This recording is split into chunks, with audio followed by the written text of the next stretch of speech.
अस्सलाम वालेकुम नाजरीन, मैं एडवोकेट नवाब पटेल आप तमाम का सोशल मीडिया इस कोर्ट टुडे यूट्यूब चैनल पे आपका इस्तेमाल करता हूँ और ये वाज़ेह करता हूँ कि गुज़िश्ता रोज़ हमारे पास एक मसला आया।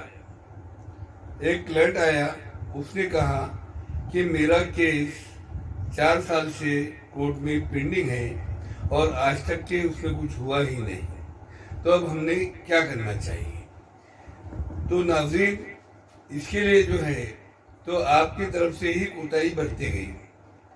पहली बात तो ये कि जब कोर्ट में हम केस दाखिल करते हैं तो उसके बाद मुखालिफ पार्टी को कोर्ट की जानिब से एक नोटिस जारी की जाती है। वो नोटिस उसने लेना ज़रूरी है।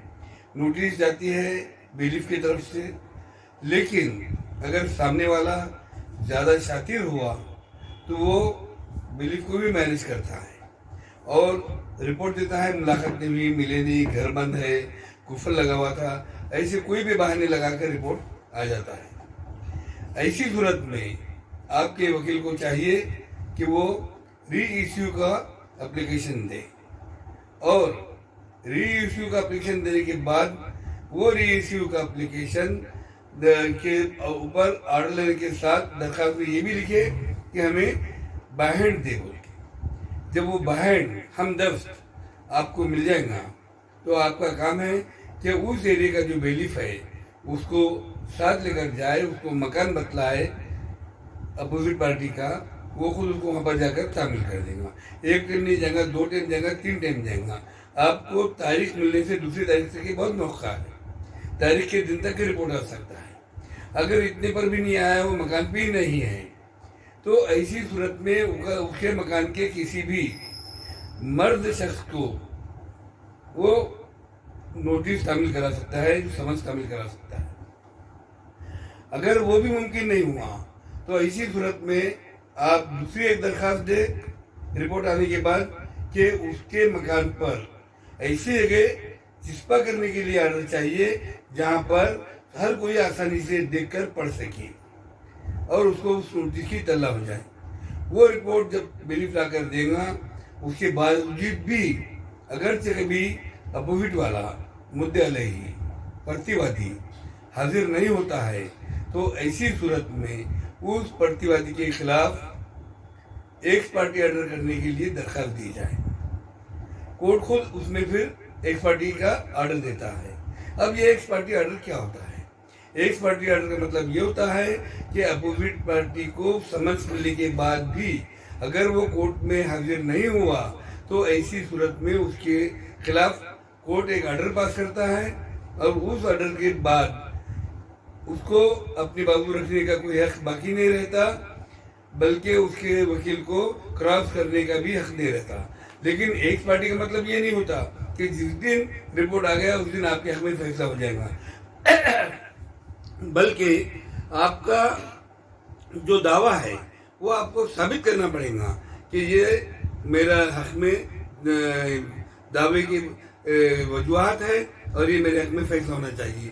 आपको गवाह देना पड़ेंगे, आपको जो है तो क्रॉस के लिए रखे जाएगा, लेकिन नो क्रॉस के ऑर्डर हो जाएंगे, इसलिए कि सामने वाले ने जबकि उसका डब्ल्यूएस दाखिल नहीं किया तो उसको आगे के कोई हक नहीं है।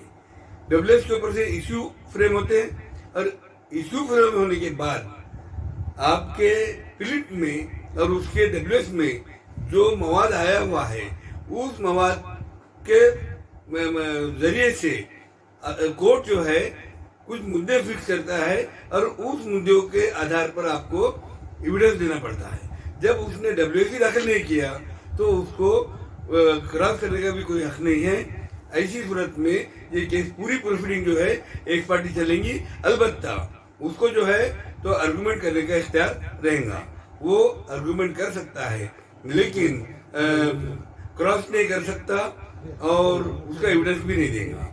इस तरह से जो है तो एक पार्टी ऑर्डर हो जाएंगे। अब रहा सवाल ये कि एक पार्टी ऑर्डर हो गया लेकिन सामने वाला जो है आके मौजूद हो गया और उसने कहा कि भाई मेरी कुछ वजह थी जो मैंने आया बीमार था, मेरे मकान में दूसरा कोई बीमार था, मैं आउट ऑफ एरिया गया हुआ था, जो कुछ भी है, तो उसको भी हक पहुंचता कि वो अपनी दरखास्त अदालत को दे। अदालत को दरखास्त देने के बाद अदालत जो है तो उस दरखास्त के साथ एक हलफनामा भी उसको देना होगा। हलफनामा यानी शपथ पत्र, एफिडेविट, उसके दरखास्त के साथ देना पड़ेगा। और जो उसको देर हो गई उसकी वजह उसको जो है तो उसमें जाहिर करना पड़ेगी। ये काम कब तक हो सकता है? जब तक के कोर्ट के अंदर फाइनल ऑर्डर पास ना हो, तब तक के वो दे सकता। और ये जो देर हुई उसको सर्टिफिकेट का एप्लीकेशन देने के लिए, उसकी वजह उसमें उसको बताना पड़ेगी। उस वजह से कोर्ट अगर सेटिस्फाइड होता है तो एक पार्टी ऑर्डर कैंसिल होगा और वो प्रोसीडिंग फिर से दोबारा नए से शुरू होगी। अगरचे कभी डिग्री होने तक वो नहीं आया और डिग्री हो गई तो वो डिग्री एक पार्टी डिग्री होंगी और एक पार्टी डिग्री भी जो है तो सेटिस्फाइड हो सकती है। ऐसी डिग्री जो है जब सेटिस्फाइड हो जाएंगी तो उसके लिए भी इसी तरीके से दरखास्त देना पड़ेगी, हलफनामा देना पड़ेगा और उसमें जो है तो कोर्ट को साबित करके बताना पड़ेगा भी उसकी देर से आने की वजह क्या है, इतनी देर क्यों हुई। अब पहला जो सर्टिफिकेट का एप्लीकेशन है वो कौन से प्रोविजन के तहत सेटिस्फाइड कर सकेंगे? तो वो जो है ऑर्डर जो है तो 5 और रूल 7, इसके तहत जो है तो ऑर्डर के पहले डिग्री के पहले सेटिस्फाइड कर सकेंगे। अगर कभी डिग्री तक के चले गए, डिग्री एक पार्टी हो गई, तो ऐसी सूरत में ऑर्डर 5 रूल 13 उसके तहत जो है तो कोर्ट ऑर्डर कर सकता, ये भी दरखास्त दे सकता और वो सेटिस्फाइड होकर फिर दोबारा जो है कोर्ट केस वापस आएगा और उसके ऊपर जो है कार्रवाई की जाएगी। इसी तरीके से अब ये बात एक तरफा हो गई, केस तो आपने दाखिल किए, उन्हें हाजिर नहीं हुआ, लेकिन आपने केस डालने के बाद में आप भी हाजिर नहीं है, तो ऐसी सूरत में क्या करेंगे? तो ऐसी सूरत में भी जो है कोर्ट, आप अगर बार बार नहीं आ रहे, केस डाल के चले गए, तो आपके केस को DID किया जाएगा। उसके लिए ऑर्डर 5 रूल 3 इसके तहत जो है तो आपका केस DID हो सकता है। DID को भी जो है तो आप सेटिस्फाइड करा सकते हैं। उसी तरीके से जो है एप्लीकेशन देके उसके साथ शपथ पत्र यानी हलफनामा एफिडेविट देके और आपके हक में भी जो है आप ऑर्डर ले सकते हैं और आपका केस दोबारा शुरू हो सकता। लेकिन अगर कभी आपने केस डाल दिए और खाली तारीखें ही बढ़ाते जा रहे तो उसके अंदर आप तो बोल रहे हैं कि भाई हमारे कुछ 3 साल हो गए और अभी तक हमारे कुछ हुआ ही नहीं, तो 3 तो क्या 30 साल भी हो जाएंगे, तो क्या DID हो जाएगा या तो एक पार्टी चलेगा। दोनों पार्टी को चाहिए कि वो अपने अदालत के अंदर जो है अदालत की कार्रवाई में साथ दे और दोनों तरफ के वकीलों को चाहिए कि वक्त बे वक्त जितने भी स्टेप है उसके हर स्टेप पे कुछ न कुछ कार्रवाई करे। अगर आपकी कोई कार्रवाई नहीं है तो ये समझा जाएगा कि आप जो है केस लाने में इंटरेस्टेड नहीं है और दवादी की गैर हाजिरी में कोर्ट जो है तो ऑर्डर 5 रूल 3 के तहत केस DID कर देगा। DID ऑर्डर भी जो बाद में सेटिस्फाइड कर सकेंगे, फिर वापस से चलेगा, यानी इस तरीके से बदसूखी आपके निकल जाएंगी। इसलिए जो है दोनों पार्टी को चाहिए कि वो कोर्ट के अंदर अपनी जो प्रोसीडिंग है उसको जल्दी से जल्दी करके जल्दी फैसला करा के ले। केस कोर्ट में जो प्रलंबित हुए हुए हैं, जो तवालत में पड़े हुए हैं, जो पेंडिंग हो गए हुए हैं, उसकी सबसे बड़ी वजह यही है। जो केसों का अंबार लगा हुआ है अदालतों में, उसकी वजह भी यही है कि केस चलाने में कोताही बरती जाती, सिर्फ तारीखा बढ़ाते हैं और तारीखा बढ़ने में जो है तो केस नहीं चलता। DID होगा तो फिर रिस्टोर कराते, एक पार्टी होगा तो फिर उसको जो तो सेटिस्फाइड कराते। ये जो काम है ये सही नहीं है, कोर्ट के और फैसले के और इंसाफ के खिलाफ है। इसलिए जो है वादी यानी मुद्दई पिटिशनर इनको भी चाहिए कि अपना डाला हुआ केस बिल्कुल वक्त ब वक्त हर स्टेप पे कुछ न कुछ काम करते रहे और प्रतिवादी को भी चाहिए कि जब नोटिस आती है, समझ मिलता है, तो उसके बाद अपने वकील के जरिए से हाजिर हो जाए, अपना WF दाखिल करे। उसके बाद में जो है तो वादी के जो कोई भी विटनेसेस आएंगे उनको क्रॉस करे और उसके बाद में जो है तो आर्गुमेंट करे। इस तरह से जो है अगर जे कभी दोनों पार्टी ने सही ढंग से काम किया तो आपको भी फैसला जल्दी मिलेगा।